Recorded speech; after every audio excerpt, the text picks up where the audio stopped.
community has had a tough time getting the help that they need. It's hard enough to get mental health treatment in the U.S., but studies show that racial and ethnic minorities are significantly less likely to receive mental health treatment than whites. Black and Hispanic children are less likely to get mental health care than white kids. And studies show that irritability in the average white teenager is often labeled as depression. That same behavior is more likely to be seen as disruptive in Black or Latino children, and doctors say that can lead to feelings of hopelessness at a very young age. Yes, one of the reasons many Black people don't get the proper treatment is misdiagnosis. What is seen as depression in white people can be seen as disruptive behavior in Black people. Hello. We're tuning in to another Talk to Me Tuesday. I'm your host, Sweet Pea. And I'm the other host, Miss J. What's up? So it's a great topic. What's up? So today's topic, yes, we are going to be talking about mental illness today. Absolutely. And I'm excited. So a lot of the times,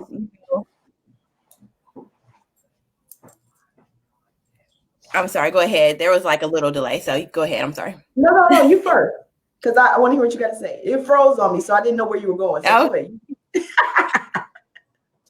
go ahead. Okay, so I hope that today we're able to get through the show. There may be we're trying to get through the technical difficulties and all that, but hopefully we're able to get through the show. So a lot of times, because I actually grew up with a brother that has a mental illness. And for a long period of time, my mother didn't know what was going on with him, and she didn't seek treatment because she was afraid of the outcome. So I'm really excited that we're able to bring the topic on here, because I think there's a lot of other people who deal with that as well. Oh, absolutely. And in my research, because I'm a digger, but what was interesting that when I found out, especially about the Black males, that most of the Black males that suffer from mental illness is due to past racism, and slavery. And so that was interesting, because I was thinking, wow, we're 400 years away from when we initially, were part of that, and people are still suffering. And I think it's because of the stigma that they have on Black males, how they're treated. And not only, and I don't hope no sisters get mad, but even within our community, because the first thing is that Black men are dogs. Right. We don't, very often do we hear positive things about Black males. Even if you do Father's Day, do you know it's hard to find information, nice banners for dad and stuff like Mom, you can find everything. But to find something for dad is like almost impossible, And so for me, having brothers, I saw the difference, because they're big dudes. So people automatically assume because they're tall and, they got to be banging, or they got to be a thug, or they got to be this, or they got to be that. And I got cousins, so there is a big difference. I think for our community, we got to get past the stigma about seeking help, whether you male or female, because ladies, we suffer from anxiety because we want to be super women. Right. And so anxiety is a mental illness. When I did my research, I was like, wow, this is a mental illness. Whatever tripped me out was depression, because I had never, ever, ever in my life experienced depression until I became a caregiver. And it was because I was isolated. Right. I'm a gypsy. I like to move. I like to do things. So when I got shut down, I was trying to balance it, but I didn't know how. And then the people around me, and no shade, they probably didn't know how to help me, because I didn't know what was going on with me.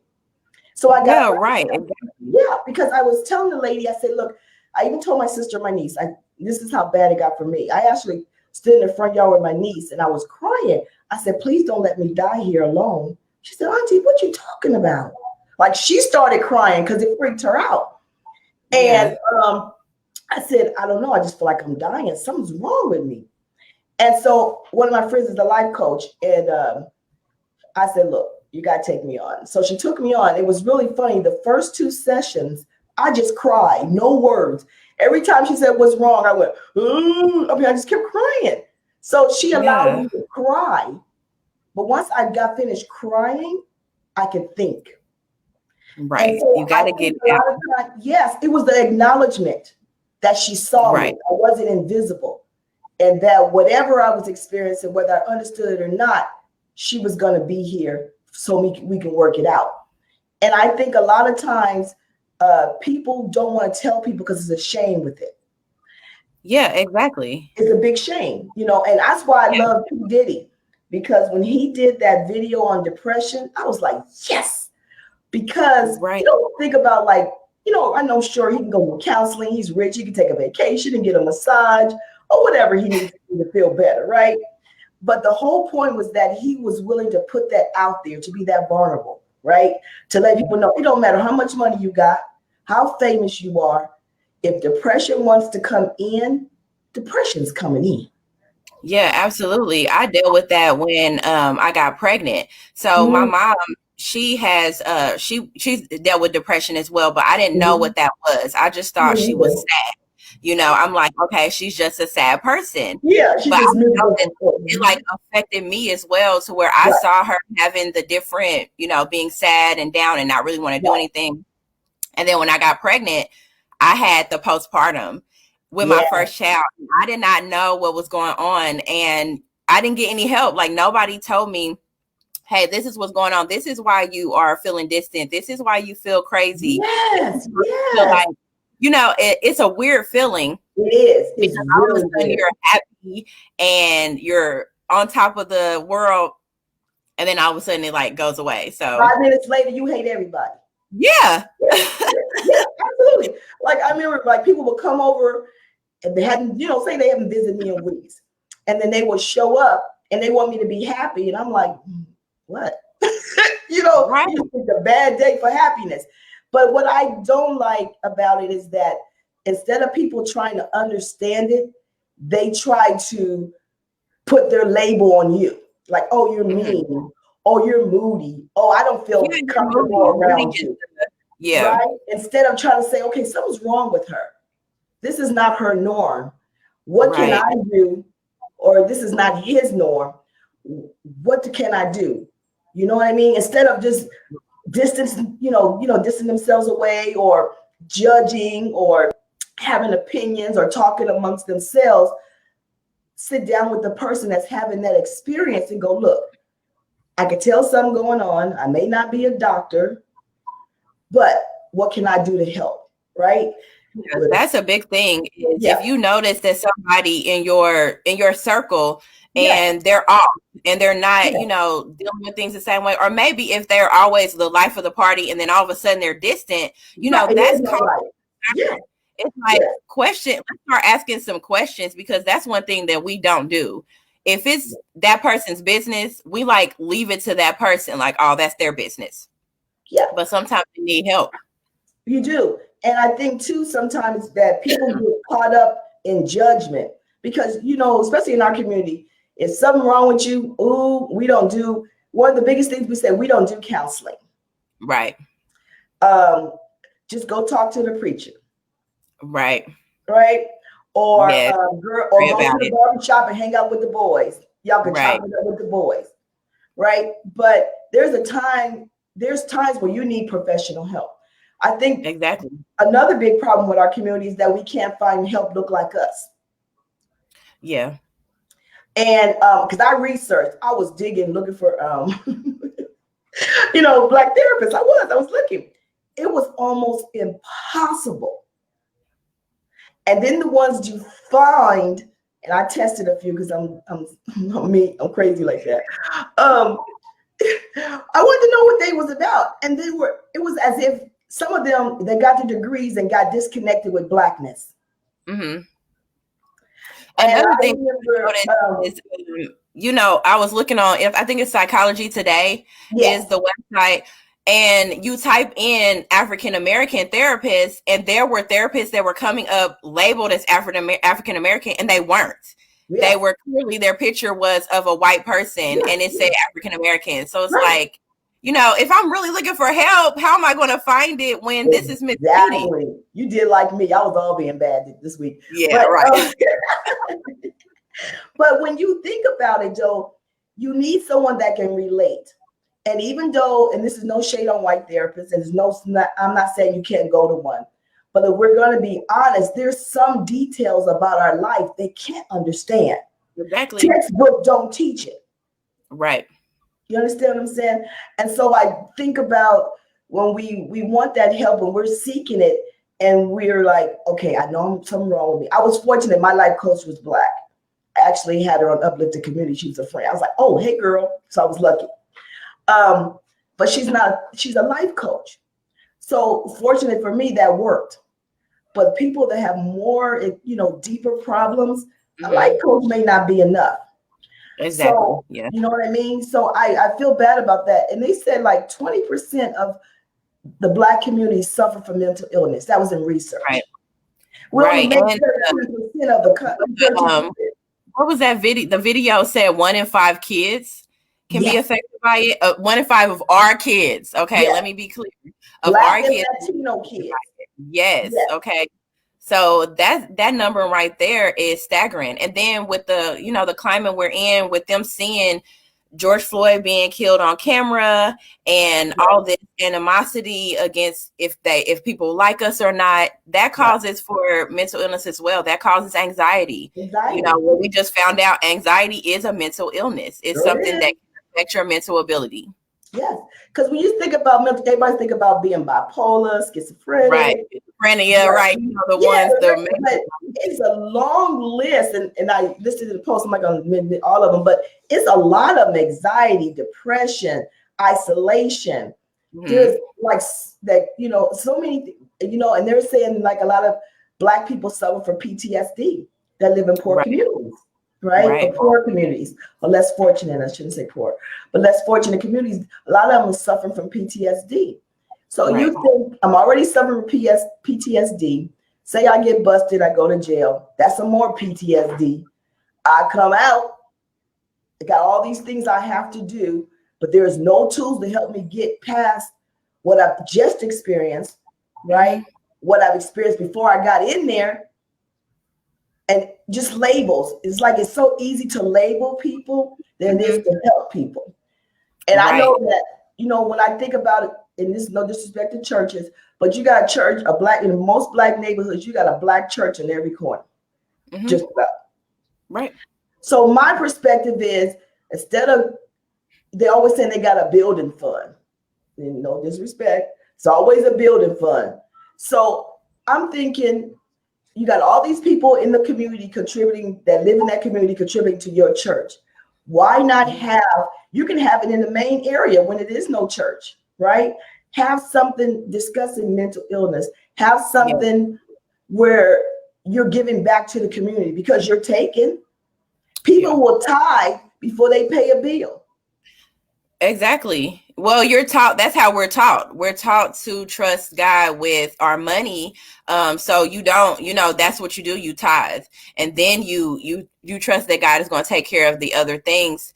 And just like the video was saying, is that you can trust God, you can believe in God, you can go to church and all these things. Right. But why can you still not see someone who can directly help you? A lot of the time you can't get one-on-ones with the pastor. And when you do, you can get one-on-one, but they're not a therapist. They're not a counselor.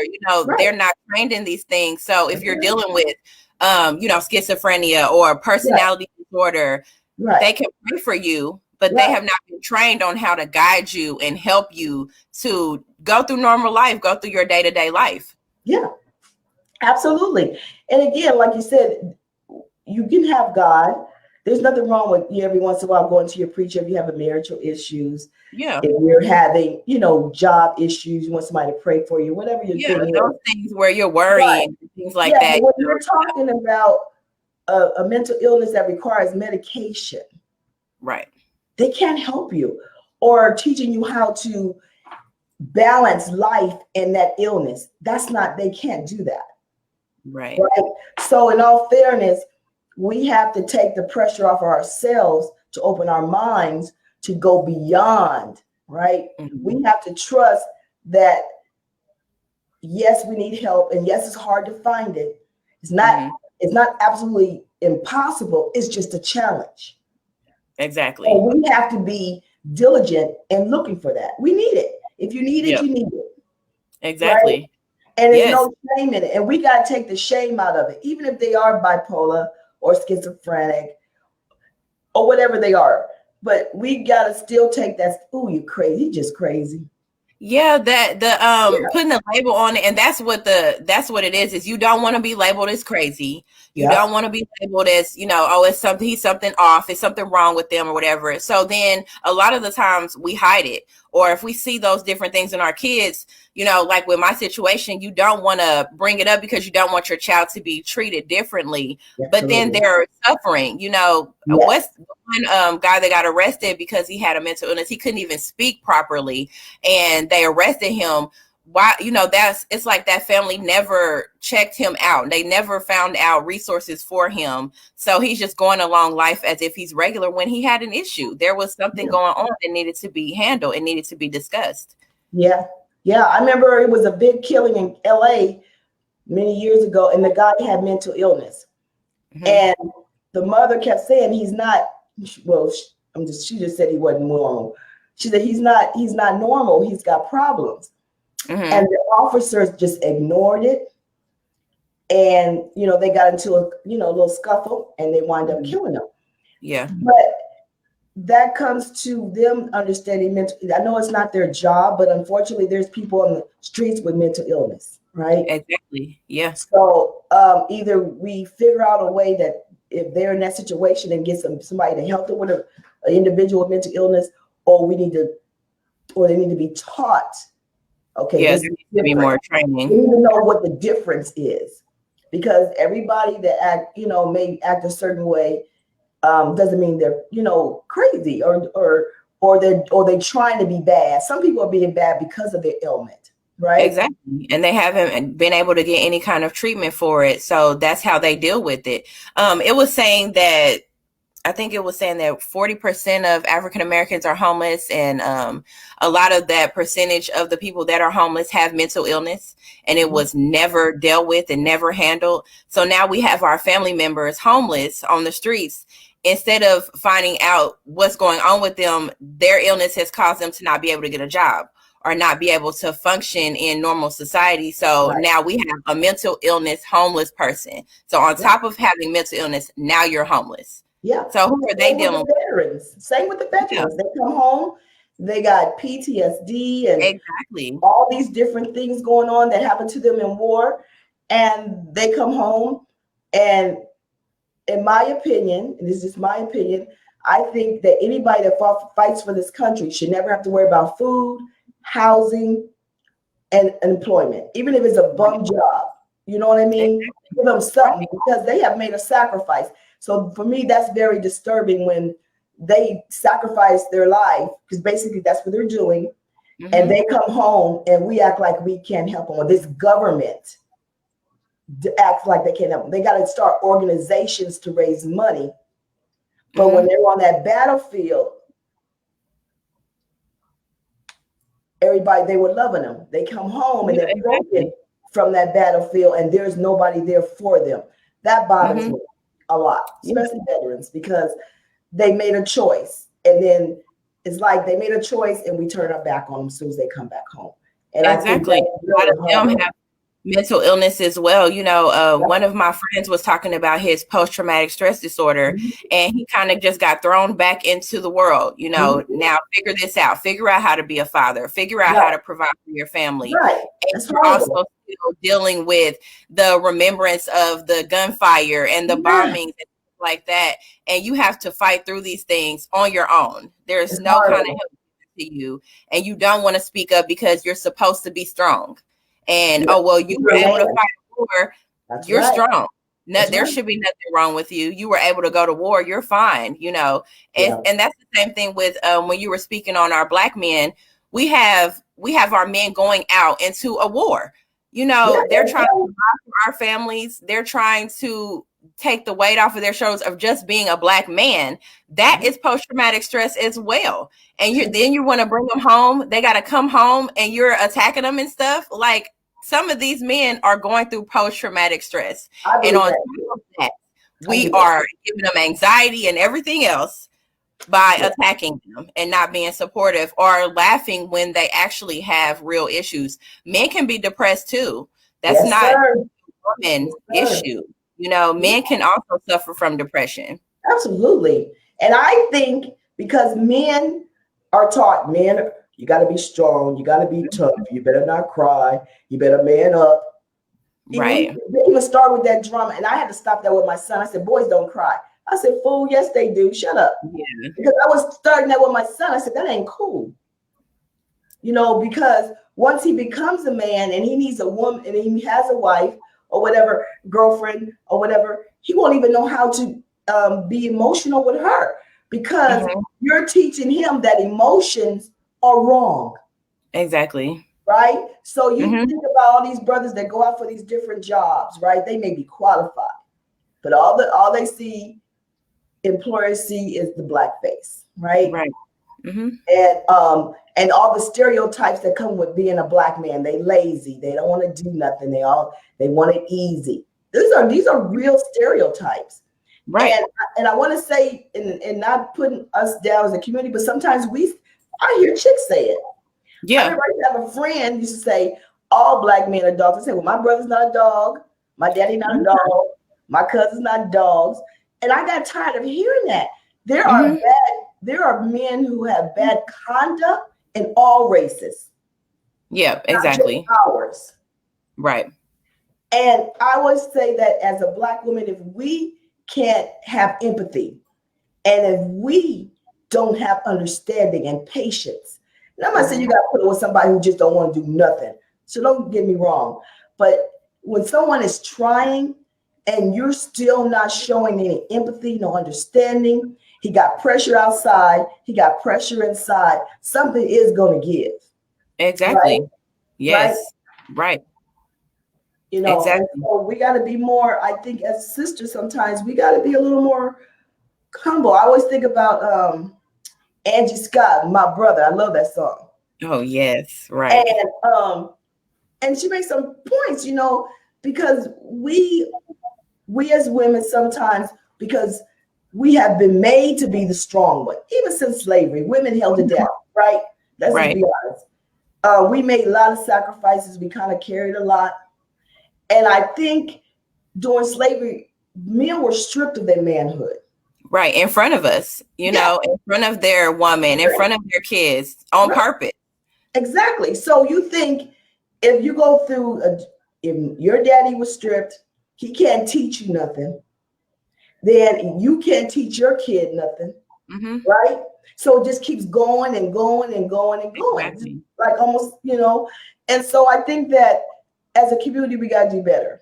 Even as women, you can be strong, but you don't have to be the man.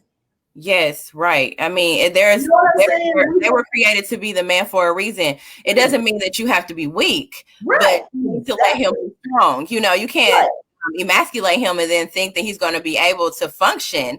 You know, like I mean, come on now. You know, like if he is, even with our men, if you notice something is off, they should be able to come to you and tell you like, hey, I'm feeling off. I'm feeling anxiety, or I'm feeling, you know, maybe one of the things like I'm feeling overly sad and I don't know why I feel this way, because they deal with things too. If they can't come to us, then who can they go to? You know, I mean, we are the ones that help them with their going to the doctor. We're the ones that help them and say, hey, okay, we're going to get you checked. We're going to get you a therapist. We're going to get you counseling. If they can't come to us, then where can they go?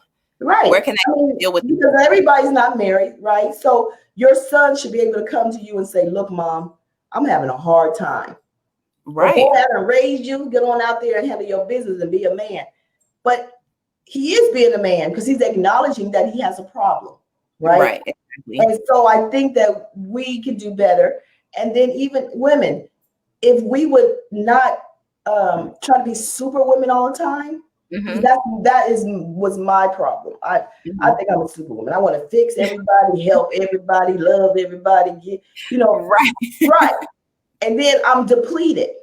I didn't Yes. do enough for me, right? And then I wonder why nobody loving me back. And I gave y'all my love. Where's it at? Yeah, So but they didn't know you were suffering. Yeah, right. you know, it's like you didn't say you were suffering. We didn't know. We thought you were Superwoman. We're letting you be Superwoman. Exactly. And that's why I say when I told my niece, she was like, I didn't know what's wrong with you. You know, she was like, you never say nothing. Yeah. And so I take responsibility for that, right? I had to say, you know what, you're right. Because I'm so used to taking care of me, loving me, fixing me, no matter what's going on around me, whether I got a man or not, I'd be loving me, right? Yeah. So everybody's so used to me being that chick, nobody was prepared for the other chick. Like, where did she come from? So it could have even scared them. Like, where did she come from? What's wrong with her? You know? And so we have to also acknowledge where we fall short in our own lives. Like, we can't always say, well, if they had my back, I would have did better. I would have never been depressed. No, you know what? Okay, look at you. And that's what I did for myself. I looked at me. Okay, look, you got a problem. You need to fix you. Yeah. And it's like acknowledging it's wrong.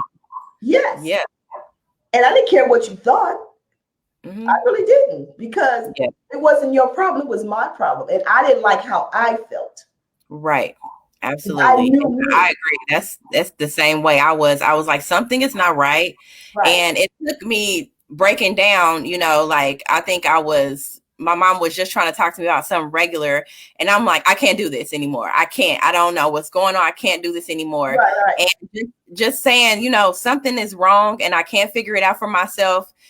It led me to say, okay, what is going on? Absolutely. This is not me. I don't want this anymore. How can I fix it? You know, we got to be honest with ourselves. We are supposed to be strong.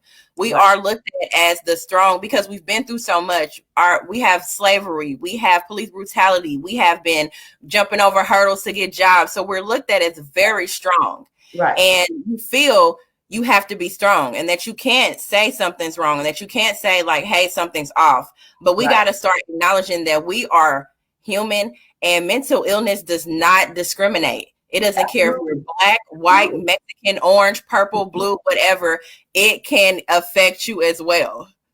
That's right. And I think, too, we got to acknowledge it starts at childhood. And you just don't wake up grown and you got a problem, right? No, right. And so when we was watching the same video, whatever, and one of the things I realized is that how they judge the kids differently. If it's a white kid, oh, poor baby. If it's a black kid or a Latino kid, or you're bad.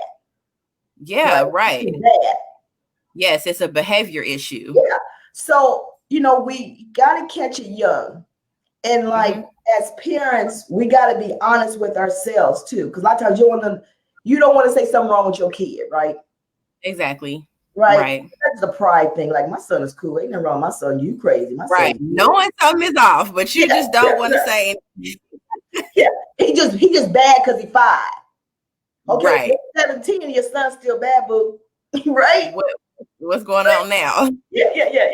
It's the white man, you know, how people we do that a lot. So I think a lot of times we have to be honest about what is our, you know, responsibility. And I know that I was a single mom. So as a single mom, you can't catch everything. You try, right? Yeah. And I remember my son was having behavior problems like in elementary, and they was trying to label him. But I was one of those hands-on moms, so that didn't work for them. But I was like, you're not labeling my kid, boo. You know, Troy, what's your problem? He was looking at me like how do I know? So they had a counselor that would come to the elementary school, young, you know, and I said, okay, well, you go see her and tell her. If you don't want to tell me, you tell somebody. Right. That's a guess. And so for him, it was like, you know, you're not with dad no more. You know, I was like, boy, oh man, you're gonna see so many breakups when you no, I'm just kidding. But I had to figure out what was his problem. And then when I figured out what was his problem, I had to break it down. He's still your dad. He's just not my man. Yeah. Right? Yeah. And he's gonna always be your dad. Right? And so when you have an understanding of what the problem was, then he was cool. Now he still got a temper, but he got it from his mama, so I ain't tripping on that one. But but it only comes out when he, you know, he's not a bully, he's not a, you know, nothing like that. But we know it exists, so we say, hey, watch yourself. He go, I know, Mom. You know, so you know, you have to learn to teach him across. Now he plays basketball overseas, you know, and he does all kind of things like that. So he knows that's part of him, but he also knows that he needs to control that. Right? Yeah, it's not something that's coming out the blue or something that, you know, they're dealing with alone. You found out what it was ahead of time, so you were able to coach him through it. You know, we need to learn how to communicate. I think that's another thing with us. Is like we kind of just let if our kids are having issues or something, we're dealing with our own issues, so we don't address what they're dealing with. And it's like it does start at childhood. You know, I'm watching my mother be depressed and me watching her not deal with her mental illness caused me to see it. I was exposed to it early. So you can learn certain, you know, behaviors and it can be passed on genetically. I didn't know until I was older that I was dealing with depression. You know, it's like, wait a minute. And then we found out that's something she's dealing with. So it can also be passed through your kids. It can be generational where you might be dealing with something like anxiety and then your kid is dealing with anxiety and you miss it because you didn't get yours. I didn't mean to cut you off, sis. I apologize. I think if the kids inherit the anxiety because they watch you, not so much that it's in their blood, but your behavior is passed on. Right. You know, say kids, kids watch what you do. They don't listen to what you say. Right. Right. So, and that was another reason why I watched my temper, because I was like, oh, I'm wilding out. Let me just stop, because he's wilding out like his mom, you know. And so I had to control that of myself. So when we are dealing with our kids, it's important to tell them there is no shame in having an issue.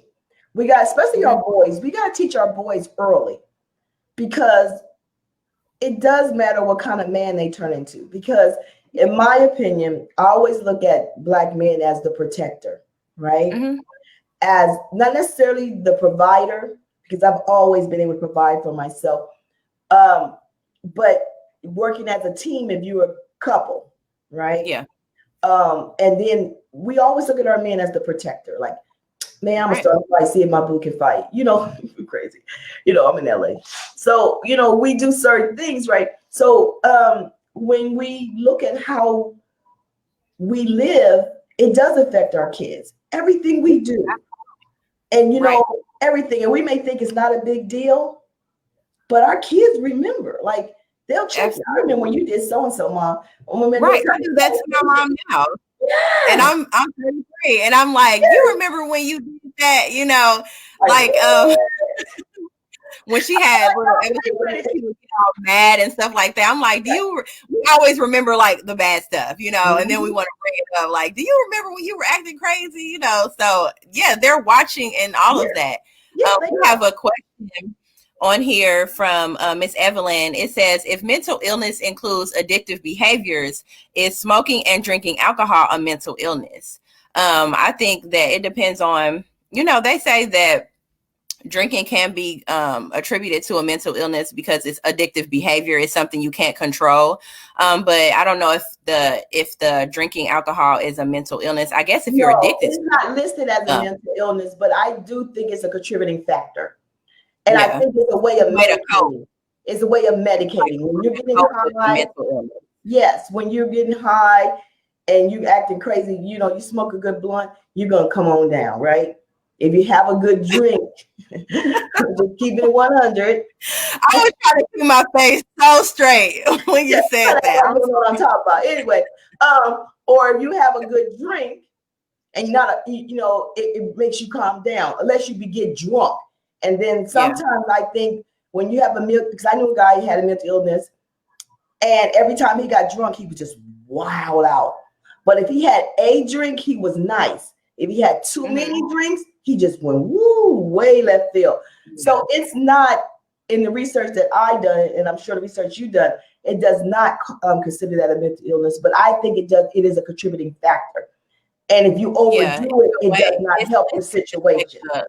you know, like a coping mechanism, a way for a person to be able to deal with the mental illness, to deal with the anxiety, to deal with the depression it's used as a medication in place of medication, but it's a coping mechanism. Because in California, you can buy marijuana for stress and depression because that strand is grown for that particular ailment, right? Mm-hmm. Right. Now, I'm not telling y'all to go on the street because that weed on the street ain't the same. So don't be saying Miss J said go get weed. Right.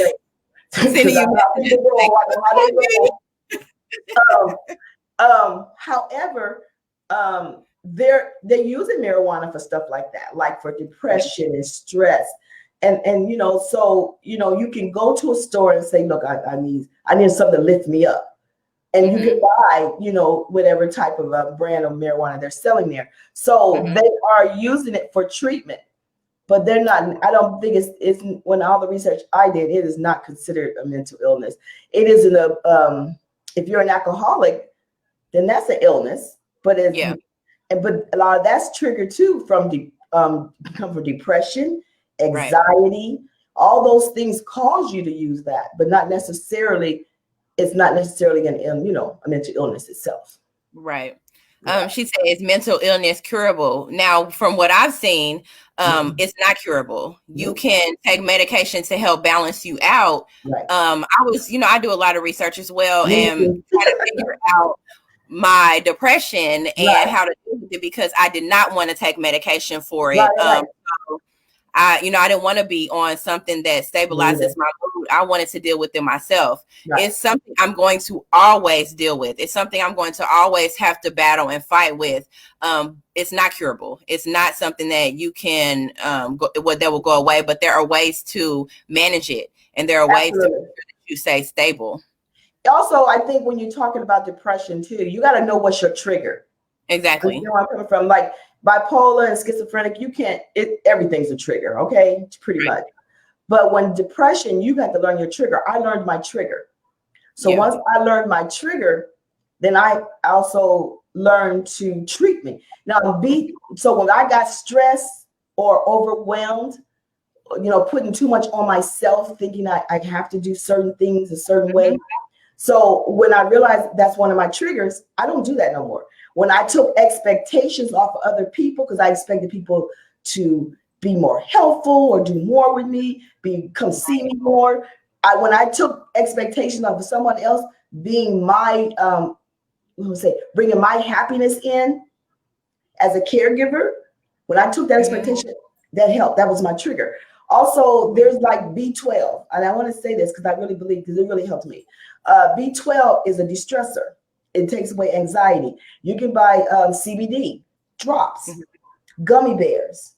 There are things that can help you feel better, but you still got to put in the work. You understand what I'm saying? Like I'm not on any medications. I don't never take any drugs or anything like that. I don't like pills and stuff. But you have to find out what's your trigger first. You can't just say, you can't keep it. You can't ignore it. You can't be high all the time. You can't be drunk all the time. You have to be able to face it and then balance it out.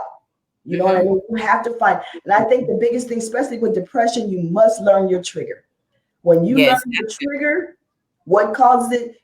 Sometimes it can be people, because I have, and this is no disrespect to nobody, but it's some people, every time they call, they got a problem. It's negative. Negative people. So I, it was one person, and they're gonna probably unfriend me on Facebook now, but I can say their name. But every time they called me, it was a problem. They never called to say, hi, how you doing? And I used to say, you know what, right now I'm not in a place to counsel, because I used to do a lot of counseling with, my master's degrees and stuff. And I was like, I would be nice, let me help you. But I can't help you right now because I'm helping me. Yeah, exactly. You got to be able to help yourself. Some people she would actually get mad. So I was polite. He said, well, just don't ever call me back, boo. I'm good. Because every conversation is not uplifting. And right now I can't take nothing heavy. So sometimes it's our association. I also will say it's what you watch on television. People can get mad at me if you want. You can, who you surround you by, especially when it comes to depression, all that matters. I remember when I was going through depression, it may sound crazy, but I will record Wildin' Out, right? And I'll record Ellen. So every morning when I got up, I wanted to make sure I laughed. So I would watch Wildin' Out, right? And I'm gonna tell you why I watched Ellen, because she was always so loving. So I was like, right? So I was thinking, oh, that's how she loved me too, right? So I was getting my love and my laughter. So there was no room for nothing else. And after my prayer meditation, that's what I did. I went ahead, and so you got to find out what uplifts you, right? Right. So I listen to music every day. I love music. So I listen to music every day. So you got to find out what uplifts you, what makes you feel good. And it doesn't matter if don't nobody get it. It doesn't matter, because I think a lot of times we want people to understand. People just may not just understand. So we have to take that opportunity to love ourselves. We got to figure out what makes me happy. Man, I would watch Wildin' Out and I would laugh. You know, I tried to watch Martin, but it didn't do it. You know, I was looking for the right show, right? I was trying to find something that you laugh. And man, I would watch it, Nick and them act a fool. That, I would say, that saved my life, because I would laugh. And I think when you're depressed, you have to laugh, because laughter can come with depression. Yes, exactly. It's like the opposite, you know. The thing that when you're dealing with that, because I also had to deal with anxiety as well. When you're dealing with these things, you have to find the opposite. You know, with depression, you're sad, you're down, you're crying. So to hear yourself laugh reminds you of the different things. It's like it makes you happy. It reminds you of those feelings. It helps you to cope with it. With the anxiety, I found walking. I would walk and it calmed me down. It's like, because you're relieving that tension, you're relieving that pressure, you're able to burn off, you know, what that is causing all that anxiety. It says, do you think prayer plays a major role in coping with mental illness? If that works for you, absolutely. Yes. Well, I think for depression, because you got to understand, when you talk about bipolar and schizophrenia, you're talking about something totally different.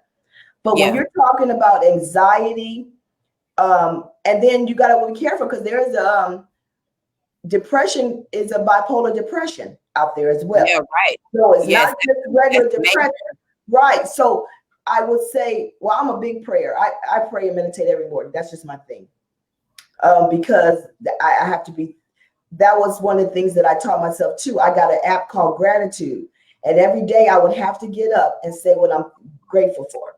That's good. And I'm going to tell you, some days I couldn't write. I'm just going to keep it 100. Some days I couldn't write.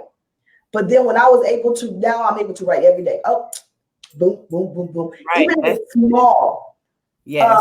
But prayer, of course, when it comes to depression and stress and anxiety, absolutely. I think that, but, you know, I will say this too. Prayer is your personal communication, right? So be honest in your prayer. That is one place you can be 110% honest. Don't just say, oh God, I feel tired, I'm depressed, I feel better. No, tell everything, dump it. Exactly right. What is going on? You gotta dump it somewhere. So dump it. You know what I mean? It ain't like nobody recording it. So dump it. Right. It allows you to get it out, for one, you know, because we know that when you're dealing with these now, anxiety and depression, I think they're low level.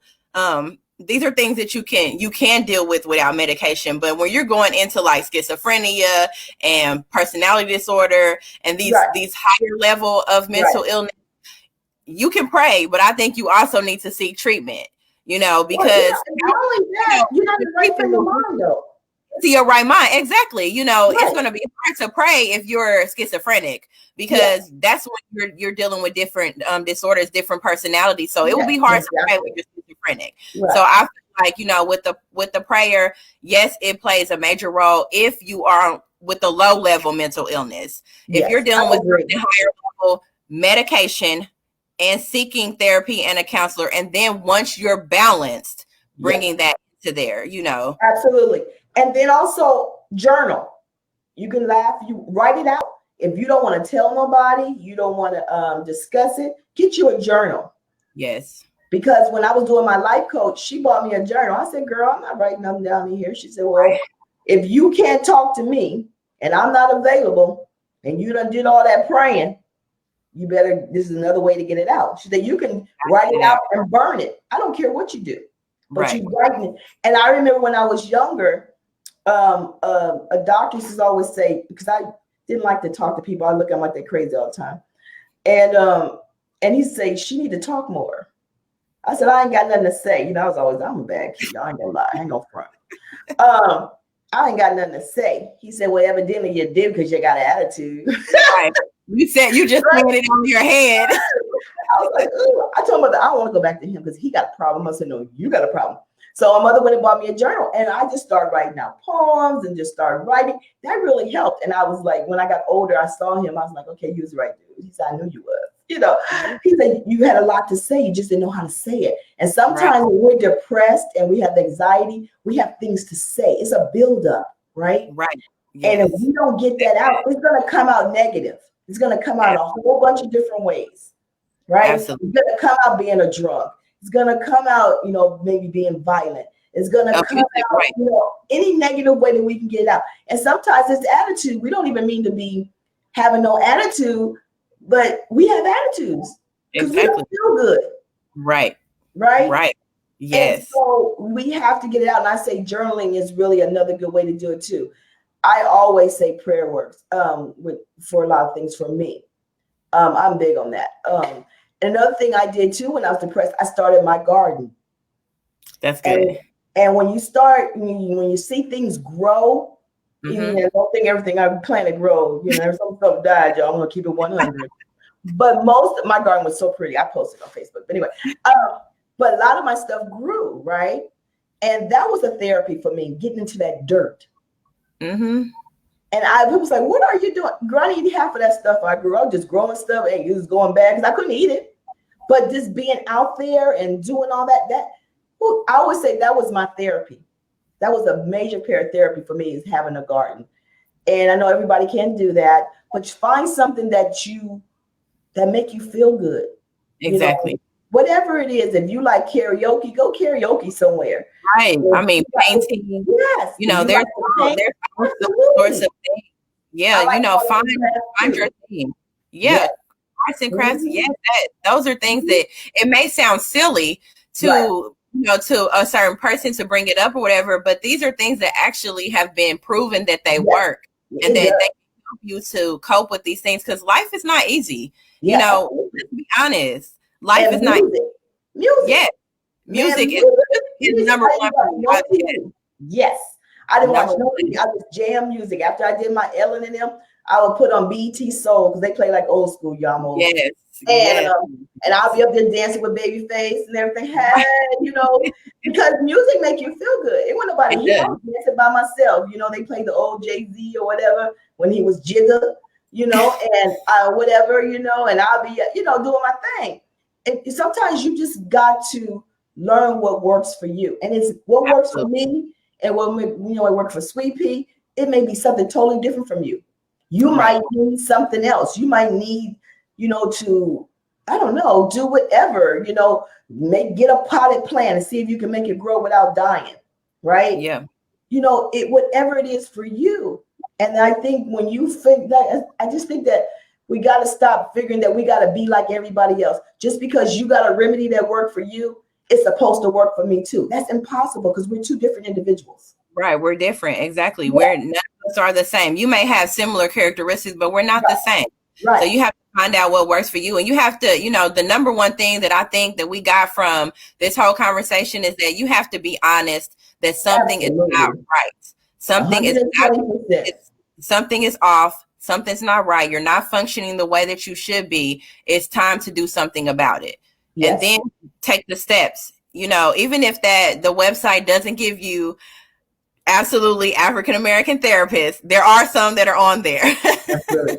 And not only that, Sweet Pea, like you, and so you can't afford a therapist, right? I'm just going to keep it 100 because everybody can't go to the therapist. Let's keep that real.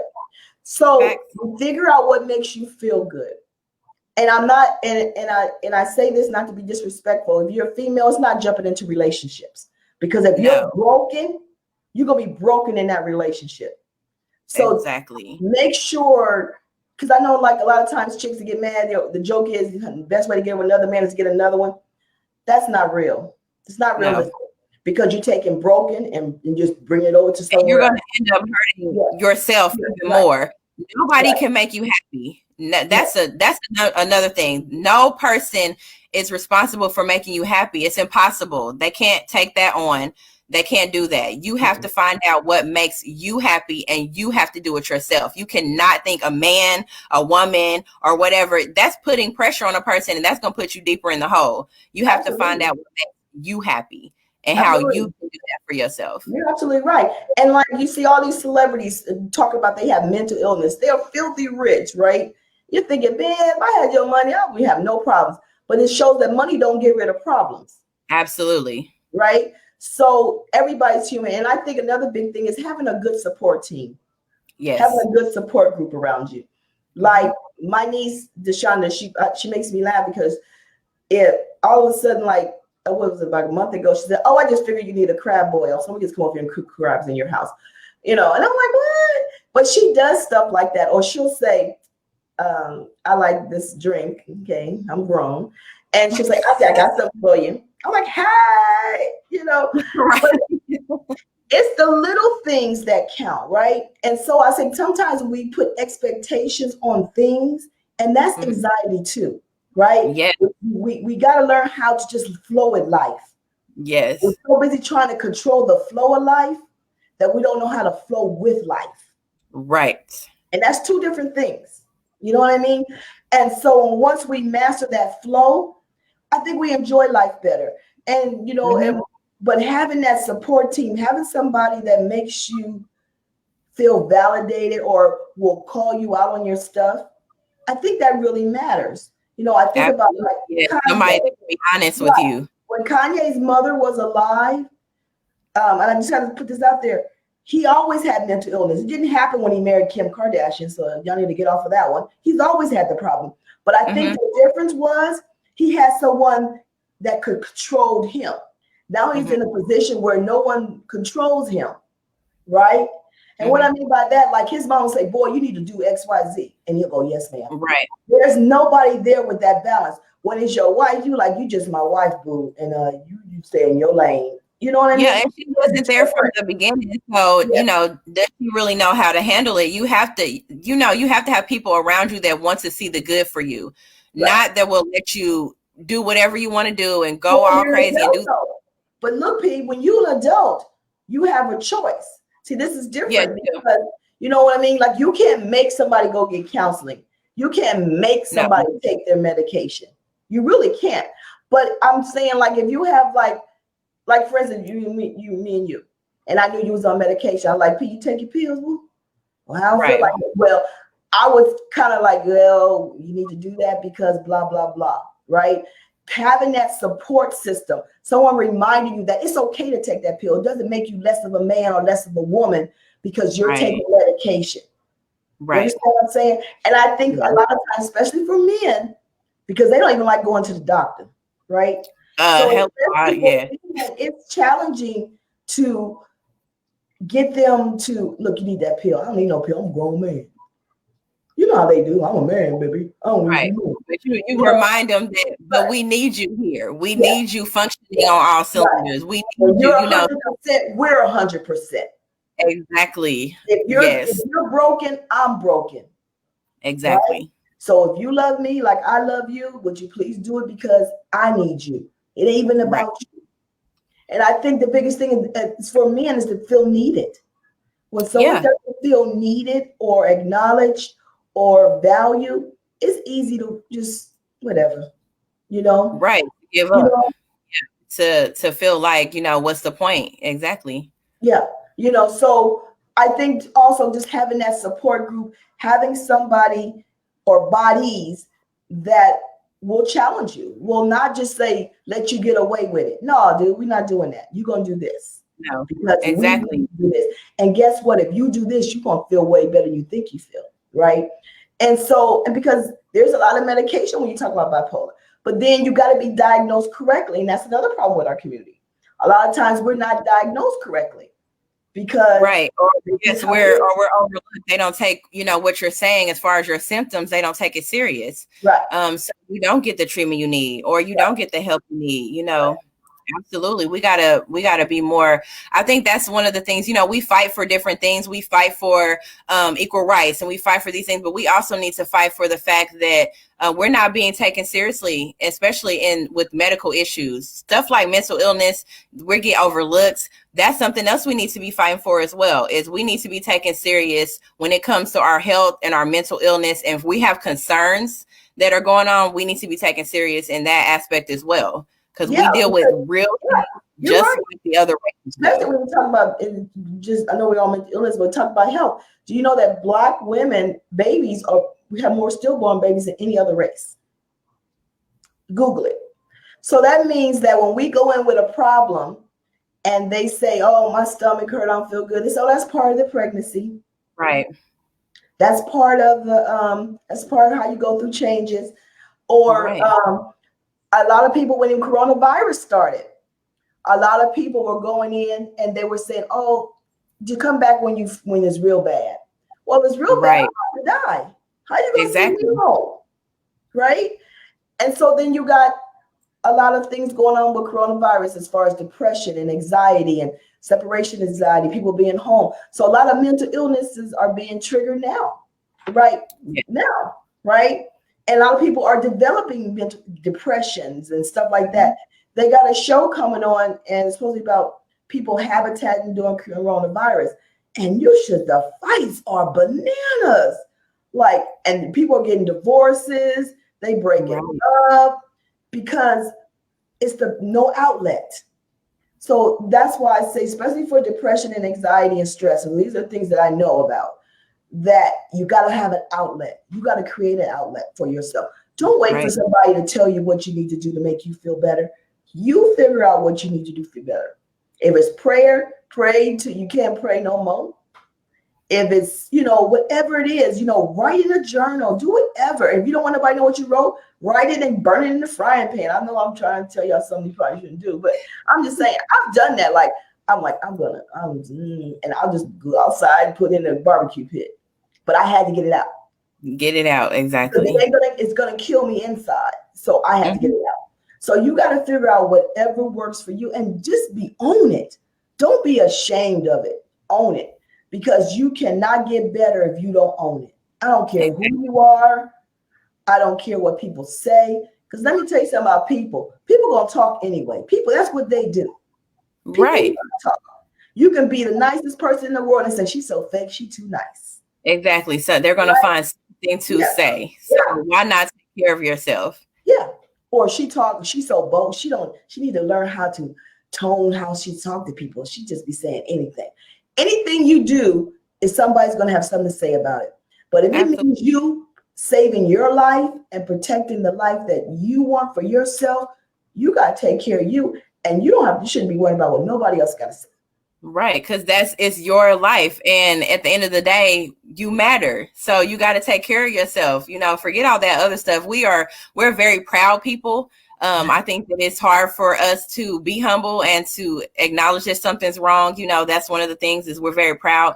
But it's time to start being honest about stuff and start taking care of ourselves better. If something is not right, do something about it. And nobody else is going to do it for you. We see that now. We gotta do it for ourselves because we matter. We matter.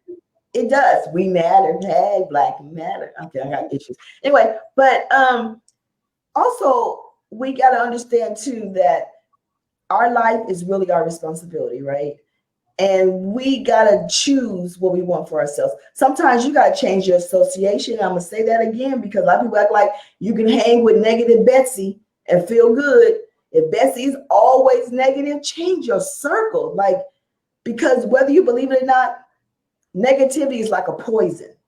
And if you already going through something, you just feed your body with more poison, right?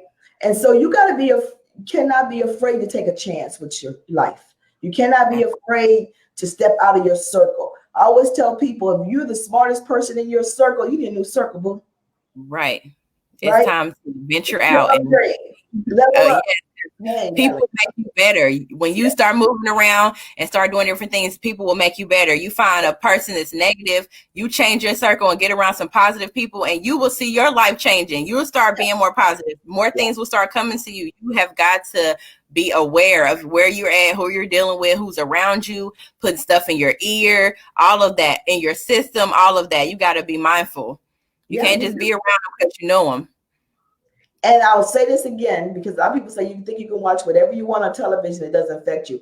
If you are already going through something, I'm telling you, what you watch, because television feeds your soul, whether you believe me or not. Because you even say, I know it's just a movie. You may know it, but it still has an effect on you. Or I know that's just a show. So pick and choose what you let in your personal space. You know, you got to pick and choose what's in your personal space. You really do. And you got to own it. It's no big deal. I don't watch that because this is totally negative. I can't deal with that show. But I'm going to find something that feeds me. You got to figure out, like, I'm a nerd, so I like like nerdy stuff a lot of times, like learning shows. I like learning shows, okay? So, but I like that because that makes me think. That makes me feel good. Like a lot of people are like, what are you watching? I like it because it makes me feel good because my brain needs to be moving. My brain doesn't do well still. Like, but some people, they can chill all day and that's how they roll. But for me, I got to be stimulated. So when I know I can't get out because of what I do right now with my pops and them, I say, what will make me feel better as an individual? I like to think. I like to learn. So I make sure that I incorporate that in my day because that makes me feel good. Right. So you got to own who you are too. You can't pretend like, oh, I don't do this. I don't do that. I'm not like this. Own who you are, because when you own who you are, you can always work on yourself. If you don't own your own truth, you can go to a psychiatrist, you can go to a therapist. You still ain't going to be no better because you have to own your truth. Right. Absolutely. You know, like we know how important it is to be in tune with yourself. That's another thing is you have to be in tune with yourself. So we know that mental illness is a stigma and we have to get over that at this point. We know that there are different mental illnesses and it doesn't matter about your race, your gender, or any of that. It will still affect you. So I hope that us bringing this topic to you guys, it was able to open up like, hey, we're here, we're understanding. It was able to maybe open some eyes to some things. I definitely want to keep the conversation going with you guys. So if you have a mental illness that you know of, maybe you dealt with, and you want to put out there how you are dealing with it and you're coping with it, or if you know a Black therapist, a Black counselor, a Black life coach, put it in the comments. Absolutely. And thank you guys, first of all, for joining us. We really appreciate it. Each week our group gets bigger, our audience gets bigger and bigger, and we do appreciate it because we enjoy it and we like sharing information that really makes a difference. And so we appreciate y'all joining us. I just wanted to say that before we go. But most of all, take care of yourself. Love yourself, people. Surround yourself with people that can nourish you, make you feel good, and find a hobby. If you're going through depression, because we both have experienced that, we both have experienced depression and anxiety, find something that make you feel good. Whether it's watching Wild 'N Out like I did and Ellen, or starting a garden, or doing like what Sweet Pea did, whatever it is that can help you go to the next level of happiness, you do that because you deserve it. You matter. Your life matters. Yes, we want you around. You matter. You guys start taking it more seriously. Make sure you guys show some love and share if you like what you were watching. We always love that. And don't forget to comment because we would love to keep the conversation going. Absolutely. And we will see you again next Tuesday with another topic for Talk to Me Tuesday. Yes. Thank you and good night. Bye. Bye. Blessings. Yes.